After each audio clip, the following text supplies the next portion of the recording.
আপনারা সবাই জানেন যে ফাঁসির ঘাটের ব্রিজ নিয়ে আমি আমাদের সড়ক পরিবহন মন্ত্রী নীতিন গডকরির সঙ্গে আমি দেখা করি, চিঠি দেই এবং চিঠির পরিপ্রেক্ষিতে নীতিন গডকরি আমাকে জানিয়ে দেয় যে আমাদের কেন্দ্রীয় সমীক্ষক দল রাজ্য সরকারের সঙ্গে যোগাযোগ করছেন এবং রাজ্য সরকারের সঙ্গে যোগাযোগ করে আগামী দিনে এটাকে দেখে কি আলোচনার মধ্যে নিয়ে আসা যায় সেটা নিয়ে তিনি কথা আমাকে বলেছেন। তিনি বলেছেন যে একটা স্কিম আছে যেটাকে বলে সেতু বন্ধন স্কিম।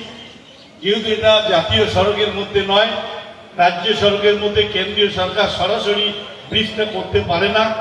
যদি রাজ্য সরকার সেতু বন্ধন স্কিমের মধ্য দিয়ে কেন্দ্রের কাছে আবেদন করে, কেন্দ্র সেই অনুমোদনটা দিতে পারে, কাজটা রাজ্য সরকারকে করতে হবে। সে ব্যাপারে আমি সদর্থক ভূমিকা গ্রহণ করছি এবং নীতিন গডকরির সঙ্গে সবসময় যোগাযোগ রাখছি। দেখি আগামীতে আমরা যাতে ফাঁসির ঘাটে ব্রিজ করার জন্য সদর্থক ভূমিকা গ্রহণ করে আরো এগিয়ে যাওয়া যায় সে ব্যাপারে আমি উদ্যোগ গ্রহণ করবো। ধন্যবাদ।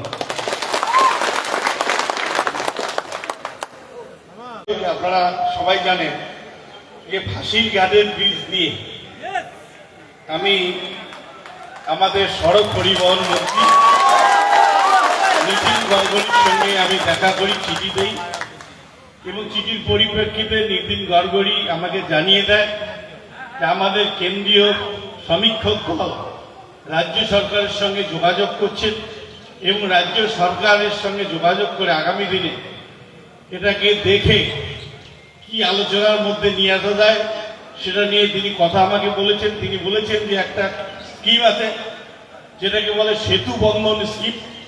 যেহেতু এটা জাতীয় সড়কের মধ্যে নয়, রাজ্য সড়কের মধ্যে কেন্দ্রীয় সরকার সরাসরি ব্রিজটা করতে পারে না।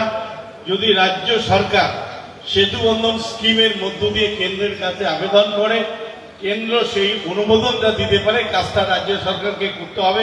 সে ব্যাপারে আমি সদর্থক ভূমিকা গ্রহণ করছি এবং নীতিন গডকরির সঙ্গে সবসময় যোগাযোগ রাখছি। দেখি আগামীতে আমরা যাতে ফাঁসির ঘাটে ব্রিজ করার জন্য সদর্থক ভূমিকা গ্রহণ করে আরো এগিয়ে যাওয়া যায় সে ব্যাপারে আমি উদ্যোগ গ্রহণ করবো। ধন্যবাদ।